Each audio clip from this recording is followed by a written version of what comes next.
Good morning everyone, it's Danny. It's time for another casual Sundays discussion, and right now it's really early morning and I'm having my coffee next to my orchids.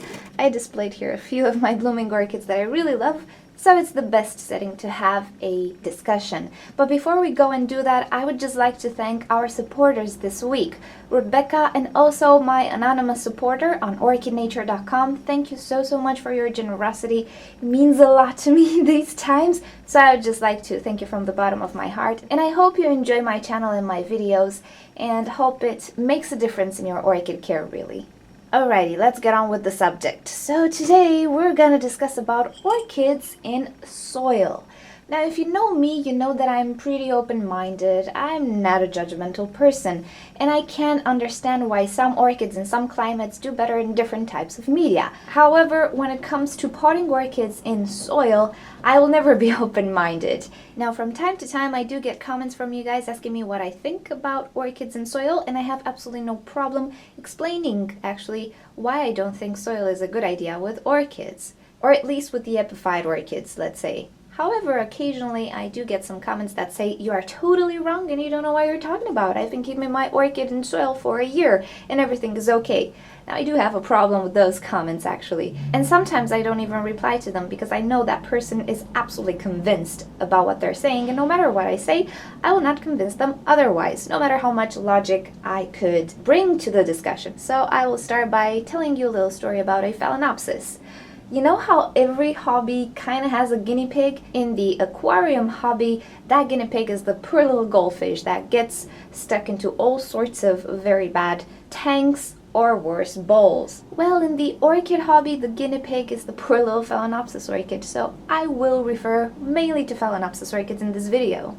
Okay, so I have this neighbor, and about 2 years ago she visited my balcony and absolutely loved my orchids. And she told me she has an orchid too, and it's actually doing very well. So sometime after that, I gift her a Phalaenopsis orchid because I thought, well, if she does good with her orchid, she might know a thing or two, and she might do good with a Phalaenopsis, and you know, she's gonna like it.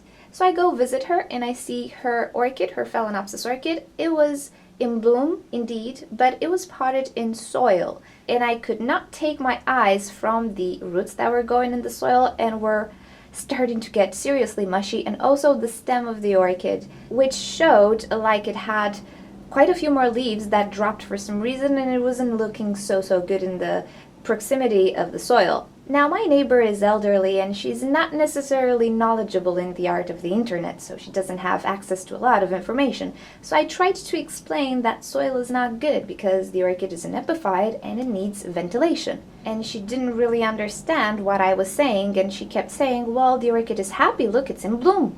And then I started to tell her, well, yeah, it's in bloom, but it doesn't mean it's happy. I mean, it has this inertia, and I don't know, whatever I told her. And no matter how much I tried to explain that it's not a good idea on the long term, and even if she kind of agreed with me, I could tell by the look of her eyes that she was really not convinced, and she really didn't understand the concept. I mean, first of all, that orchid was an epiphyte, which is something totally new. I mean, you grow plants in containers in soil all your life, right?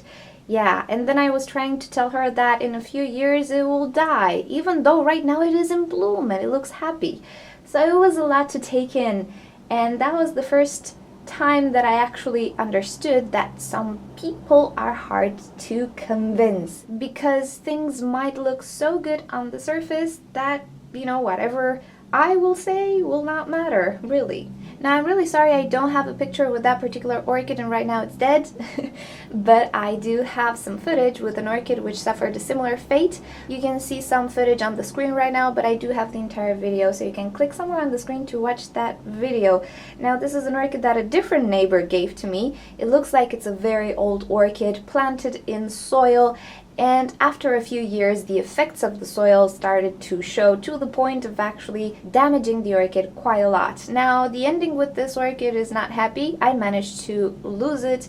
It was just so incredibly weak, and it also had some stem rot or crown rot that I didn't notice. In a few days, it really started to go really bad, and sadly, there was nothing more that I could do about it. And it was a shame because it was a pretty old orchid, and we never know what the color was. Now, the moral of this story is, actually, Phalaenopsis orchids are epiphytes. This means they don't grow in soil, they attach themselves to trees or whatever high surfaces they find in nature, most probably trees and branches. For this reason, their roots are not adapted to be suffocated and kept constantly moist. If you put a Phalaenopsis orchid in soil, it might not die, actually, right away.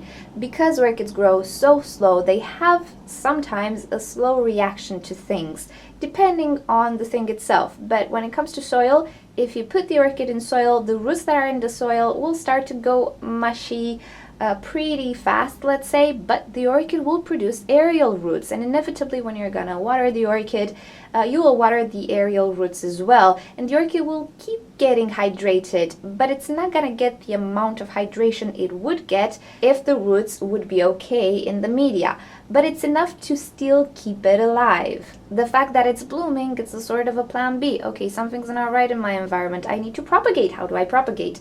Phalaenopsis are known to propagate through flowers mainly, not necessarily keikis, so it's gonna start to send out the flowers. Now, because it starts to send out a lot of flowers, it gets depleted even faster, and the process is slightly accelerated, but it's not to the point of actually being okay today and dying tomorrow. And this can drag on for a lot of time, and if you're one of my viewers who has orchids for some time now, you know how slow an orchid's demise can be and how slow they die, and you have it there and you pray it's gonna be good one day, and it never is, and after 1 year it finally dies in agony. So you know that aspect. Well, Phalaenopsis drag it for more. So I can see how deceiving a Phalaenopsis that blooms potted in soil can be. But you can rest assured the outcome will be the same almost every time. And if somehow you are the type of person who doesn't like aerial roots and cuts them, this is another question that I get asked a lot, then the demise will be faster. Now there is another video on the internet on this subject, or almost, touching base with this subject, and it's from Brad's greenhouse, and you can visit the annotation on the screen. If you click on it, you can watch that video. He had a friend give him an orchid which was potted in this planter with some sort of soil inside. Anyway, the orchid was suffocated. It dragged on for 2 or 3 years, or 4, I don't even know, but the orchid did not like it, and eventually, if this continued, it would have died, really. Now, I would like to emphasize something. Just because orchids adapt to certain things doesn't mean they like it. Adapting to something somehow is a ticking bomb, let's call it like that. If you put an orchid in soil, it's a ticking bomb, and when it goes boom, the orchid will die eventually. To be quite honest, the way we keep orchids in pots and stuff, it's a ticking bomb as well. But it's a controlled ticking bomb, if you want to think of it that way, in the sense that once this media gets acidic and bad, boom, the orchid will start to suffer. But if you control it, if you make sure that the media is changed when it needs to be changed, the bomb fuse kind of deletes itself, and there goes another bomb fuse, and it starts to burn slowly, slowly, slowly. But if you never let it go, boom, everything should be okay. Now, in soil, you cannot really do that. The outcome will always be the same. And the demise can come after a year, 2 years, 3 years, or 4 years, I think. I don't know. But you can rest assured that the ending will pretty much be the same. So maybe this is why I'm skeptical when it comes to stuff that do not make any logic to me. And one of those things is the water culture thing. I am well aware that Phalaenopsis adapt to things, but I don't trust this adaptation of them. I'm not sure when it will go boom, really. And I say this because something in my mind does not make sense. It would make sense if you kept an orchid, let's say, in water, and you would let algae form, because algae produce oxygen. So I can see the logic that the algae produce oxygen, so the roots don't necessarily suffocate, but then again, you know, I don't know. This is a touchy subject that I will not go into. I don't have enough experience, or I didn't see many people with enough experience testing this water culture enough to convince me that the orchid really enjoys it, not only adapts to it, but enjoys it. Plus my own personal tastes, I don't really like it, but anyway, that's a whole different story. But I hope you can understand why I'm skeptical sometimes. If something does not click in my brain that it has a logical explanation behind it, I try to stay away from it and watch other people's experience. I'm not gonna advocate that it works.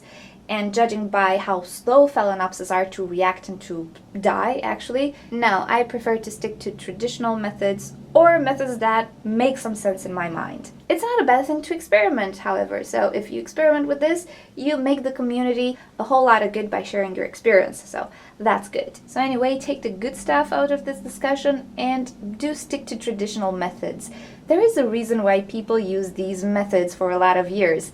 And I know what I'm saying. I mean, I am a skeptical person. I like to try out stuff. But when people are right, people are right. They use bark for a reason. They use sphagnum moss for a reason for a lot of years. And they've proven to be good and to perform well with orchids. So who am I to say that, no, peat moss is better?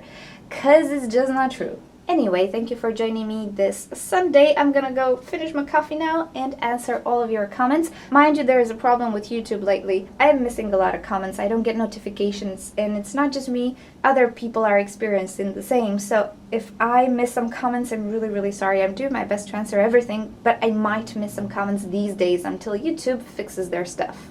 Alrighty, so I hope you enjoyed this video. If you'd like to see more videos from me, just subscribe to my channel. I post on a daily basis, and every Sunday we have a discussion like this.